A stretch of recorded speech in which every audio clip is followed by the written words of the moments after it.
إن الحمد لله نحمده ونستعينه ونستغفره ونعوذ بالله من شرور أنفسنا وسيئات أعمالنا۔ انشاءاللہ عید الفطر کی نماز 6 بجے ادا کی جائے گی اسی جگہ پر انشاءاللہ۔ عید الفطر کی نماز ہم 6 بجے ادا کریں گے، خواتین کے لیے بھی اہتمام ہوگا۔ چند باتیں اس حوالے سے ذہن میں رکھیے۔ رسول اللہ صلی اللہ علیہ وسلم کا فرمان ہے کہ تم سارے عید والے دن نماز کے لیے نکلو اور خواتین بھی ضرور نکلیں۔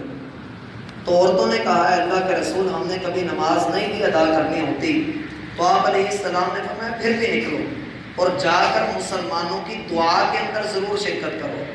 ایون کہ وہ عورت جس کے پاس لباس موجود نہیں ہے یا اس کے پاس چادر موجود نہیں ہے کہ وہ پردہ کر کے نکلے، آقا علیہ السلام کا فرمان ہے کہ وہ اپنی کسی بہن سے ادھار چادر لے لے اور مسلمانوں کے اس اجتماع میں ضرور آئے۔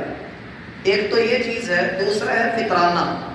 اس کو ہم فطرانہ کہتے ہیں، احادیث میں اس کو صدقۃ الفطر کہا گیا ہے۔ عید الفطر سے پہلے اس کو ادا کرنا ہوتا ہے، اور اس کا وقت کیا ہے؟ اس کے 2 وقت ہیں۔ افضل وقت اس کا یہ ہے کہ آپ عید والے دن عید کی نماز ادا کرنے سے پہلے اس کو ادا کریں، یہ سب سے افضل وقت ہے۔ اور دوسرا جو اس کے جواز کا وقت ہے وہ یہ کہ آپ عید سے 2-3 دن پہلے یہ ادا کر سکتے ہیں۔ یہ کیوں ادا کیا جاتا ہے؟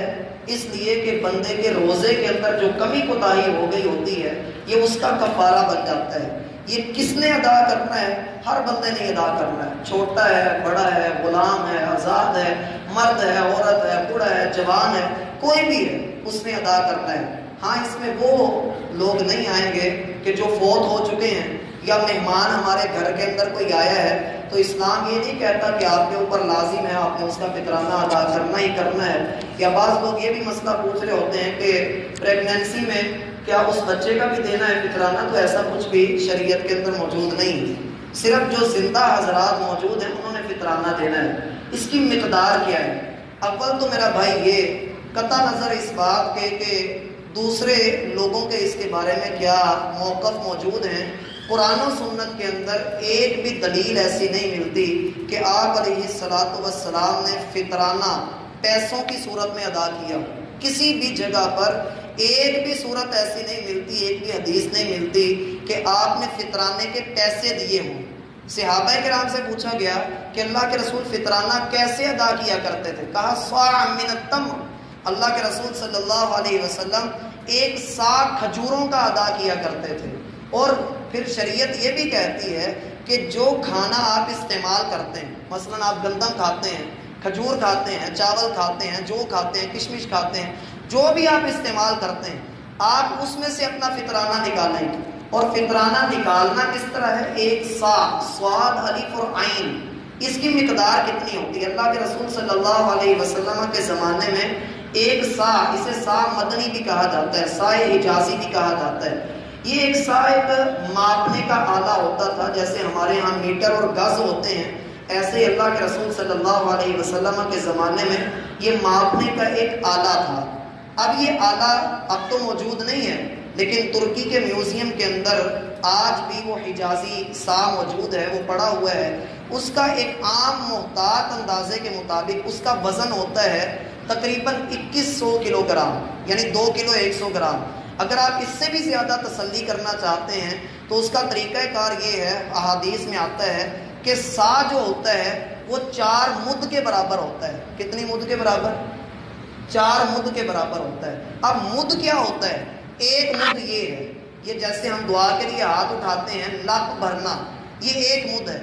1 مرتبہ اپنی گندم اٹھا کر ادھر کیجیے، 2 مرتبہ، 3 مرتبہ اور 4 مرتبہ، یہ جتنا اس کا وزن بن گیا یہ تقریباً 2 کلو یا 2 کلو سے اوپر بنتا ہے۔ یہ اللہ کے رسول صلی اللہ علیہ وسلم کا طریقہ تھا کہ اپنے ہاتھ سے آپ لپ بھرتے اور اس کو آپ علیہ السلام فطرانے کے طور پہ ادا کرتے۔ اصل چیز تو یہ ہے، قطع نظر اس بات کے کہ لوگ اس کے بارے میں قیمت کا جو اندازہ لگا کر ادا کرتے ہیں، ان کے پاس نہ جانے کیا دلیل ہے، لیکن افضل جو ہے وہ یہی ہے میرا بھائی کہ آپ فطرانہ جب ادا کریں تو وہ غلے کی صورت میں ادا کرنا چاہیے۔ تھوڑی سی چیز ہوتی ہے، 100 روپے سے کسی کا کچھ بنتا نہیں ہے، لیکن اگر آپ وہی اس کو گندم یا آٹا دے دیں گے یا چاول دے دیں گے تو ہو سکتا ہے اس کے گھر میں 2 وقت کا کھانا بن جائے. اس لیے اس چیز کو ادا بھی کرنا لازمی ہے. عید الفطر کی نماز سے پہلے ادا کریں. بعد میں ادا کریں گے تو وہ عام صدقہ ہے، بعد میں نہیں ادا کرنا، پہلے ادا کرنا ہے، جس کا اللہ کے رسول صلی اللہ علیہ وسلم نے اجر بھی بتلایا ہے اور اسے صدقۃ الفطر بھی کہا ہے. بعد میں کریں گے تو وہ عام صدقہ ہوگا. اللہ رب العالمین ہمیں سمجھنے کی توفیق عطا فرمائے. سبحانک.